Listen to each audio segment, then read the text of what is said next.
Welcome to Wallowa Lake, Oregon, 1 mile south of the town of Joseph. The surrounding peaks are part of the Wallowa Mountains and are often called the Oregon Alps or America's Little Switzerland. This lake is a classic example of a glacial moraine lake. As glaciers melted and retreated, they left behind massive piles of rock debris called moraines, which act as a natural dam, impounding the water to form the lake. These moraines are some of the best preserved in North America.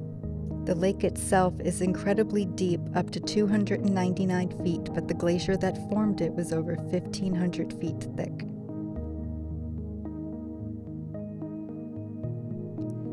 Wallowa Lake State Park is at the southern end of the lake and offers a popular base for activities including camping, which does have full hookups and tent sites and yurts, picnicking, and access to the Eagle Cap Wilderness. We spent a little time here just goofing around, as you can see.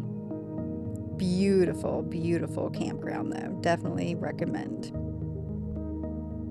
Some information, got your wingspans. Let's see. What's your wingspan?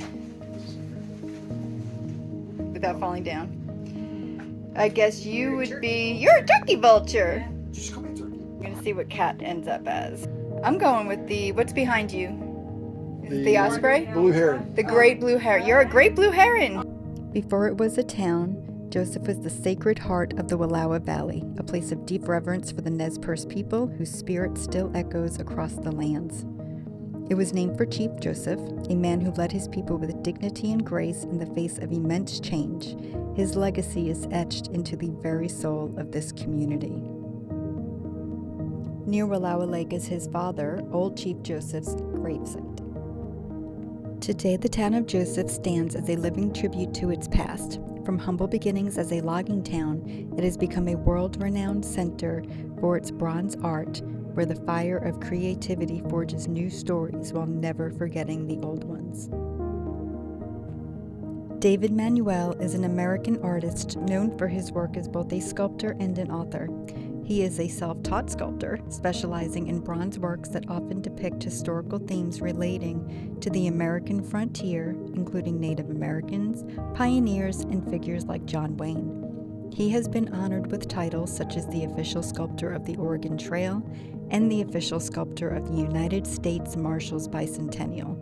While visiting the new museum located nearby, we had the pleasure of meeting the sculptor in person, and we were in awe watching him work. Later on, we took a drive down Hurricane Creek Road and decided to check out some of the campsites that are located off Hurricane Creek. There are plenty of campsites with beautiful views all around.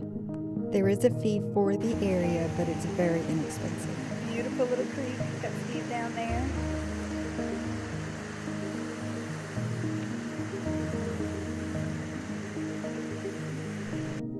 The following day, Steve and I decided to take a short hike to BC Creek Falls, which you can access from the Wallowa Lake trailhead, and then follow the signage to the Chief Joseph Trail. That will take you to the falls. You can also enter through the campground as we attempted here. However, I recommend just taking the Wallowa Lake trailhead. Yay, we found it after walking in a circle for a while.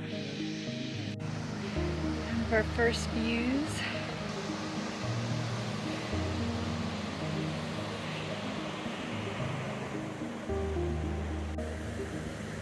And then just come around the corner a little bit and we got the canyon and see the cascading water coming down.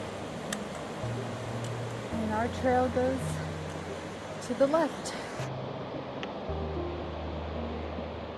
Some big clouds up there. Behind us from the canyon is a view of Wallowa Lake. You see the gondolas going up and down. Yep, and to our right, you can kind of make it out. The gondolas will take you up to the top of, I honestly can't remember the name of the mountain, sorry. I want to say Reynolds, but I don't think that's correct. Came up a little higher, get a little bit more of our canyon view. Very pretty. It's only going to get prettier.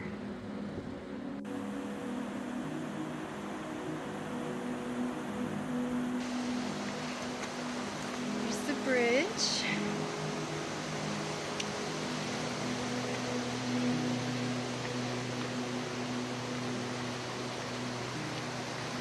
Here's down the canyon.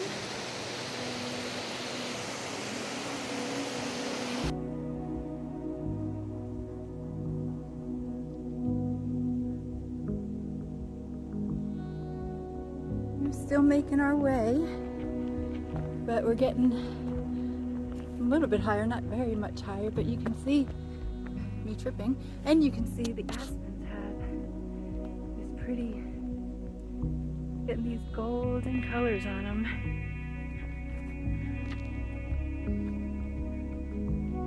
Just fluttering away. We're just coming up the trail, and we come to the rock monster of the Chief Joseph Trail. Got his little face right there.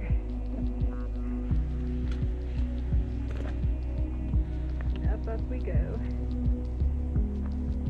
Come across this boulder field on trail. We're not going up that, but we are appreciating the aspen. Haven't quite turned yet, but they're pretty. Okay, we're coming across to the falls. So I may have been wrong about the bridge. I don't know if it's this one or the other one that was built in 2021 by the volunteers, because this is the second bridge, so I'll have to look that up and find out.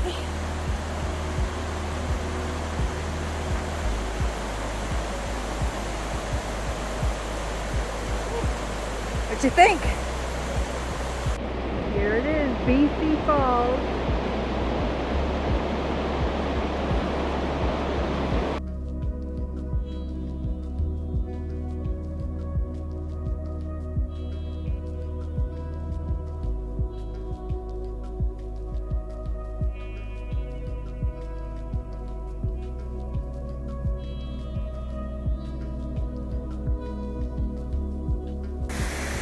So we made it here. This is, I think it's BC Falls on the Chief Joseph Trail.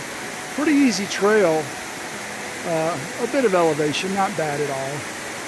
But this is really pretty. But man, this really cuts a canyon. There's Kim doing her filming. You can't hear her at all. And then this just drops way down.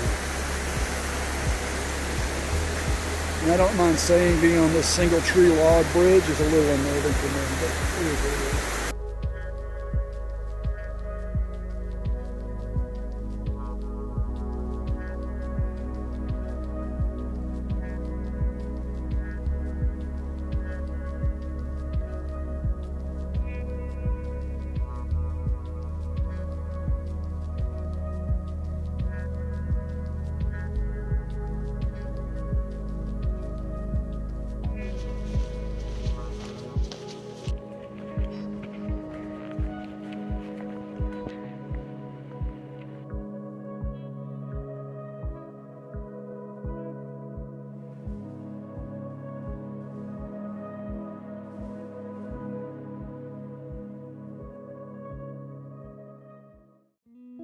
Alright, back on the main trail. Same trail we hiked out on, or hiked in on, when we did the Lakes Basin area the other day. And can hear the hydroelectric station, so we're close.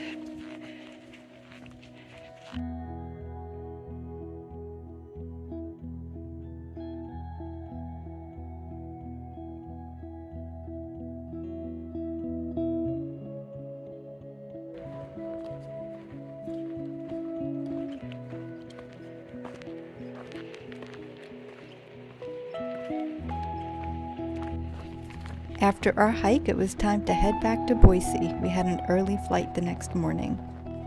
There were some wrecks on the interstate, so Google Maps took us a pretty interesting route, and we got to see some beautiful areas we would not have seen otherwise.